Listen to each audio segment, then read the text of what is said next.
আসসালামু আলাইকুম। আজ আমি লাভ ক্ষতি বিষয়ক অঙ্ক করাবো।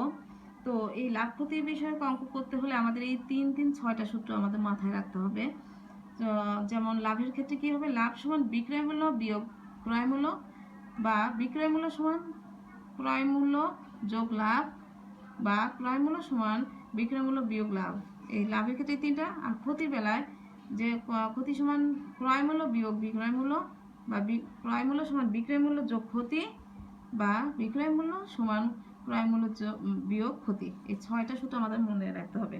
আর এই যখন আমরা এই লাভ ক্ষতির অঙ্ক করতে যাব তখন এই 3টে সূত্র আমাদের ইউজ করতে হবে। তো যাই হোক, আমাদের লাভ ক্ষতির অধ্যায়টা কিন্তু অনেক বড় একটা অধ্যায়। আমরা একটা ভিডিওতে নয়, অনেকগুলো ভিডিওতে আমাদের এটা কভার করতে হবে। তো আপনারা যদি সিরিয়ালি এই অঙ্কগুলো দেখতে চান তাহলে অবশ্যই সাবস্ক্রাইব করে রাখবেন, তাহলে পরের অঙ্কগুলো কিন্তু পাবেন। তো আমরা এখন এই অনুযায়ী একটি অঙ্ক দেখাবো। একজন কলা বিক্রেতা প্রতিশত কলা 1000 টাকায় কিনে 1200 টাকায় বিক্রি করলেন, তার কত লাভ হলো? তো কিনেছিলেন প্রথমে কত, 1000 টাকায়, আর বিক্রি করলেন কত, 1200 টাকায়। তাহলে তার কত টাকা লাভ হলো সেটা আমাদের বের করতে হবে, তাই না? তো এখানে ক্রয় মূল্য কত দেওয়া আছে, 1000 টাকা। তো আমাদের ক্রয় মূল্য আর বিক্রয় মূল্য দেওয়া আছে কত, 1200। তাহলে ক্রয় মূল্যের চাইতে কিন্তু বিক্রয় মূল্য বেশি, অবশ্যই তাহলে আমাদের কি হলো, এটা লাভ হলো। তখন আমাদের লাভের সূত্র হচ্ছে বিক্রয় মূল্য বিয়োগ কত, ক্রয় মূল্য। বিক্রয় মূল্য কত, 1200 টাকা, আর ক্রয় মূল্য 1000 টাকা, আমার 200 টাকা লাভ হলো। এত হয়তো আপনারা ভাবতেছেন যে এত ছোট কিংবা এত সহজ অঙ্ক তো আমাদের চাকরির পরীক্ষায় আসবে না।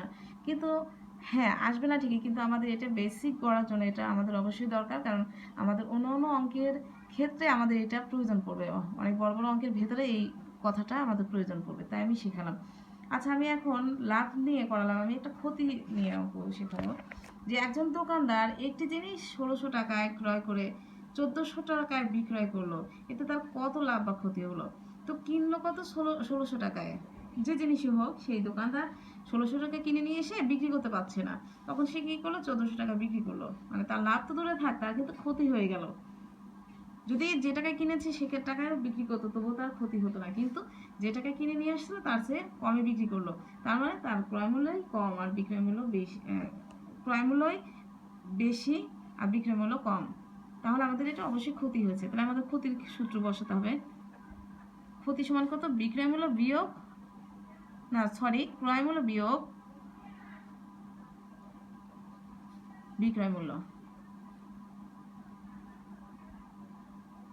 এখানে ক্রয় মূল্য কত দেওয়া আছে, 1600, আর বিক্রয় মূল্য 1400 টাকা। তাহলে 1600-র মধ্যে 1400 বাদ দিলে 200 টাকা আমাদের ক্ষতি হয়ে গেল। ওকে, আশা করি বুঝেছেন। আর পরবর্তীতে ভিডিওতে আবার দেখবেন পরের অঙ্কগুলো।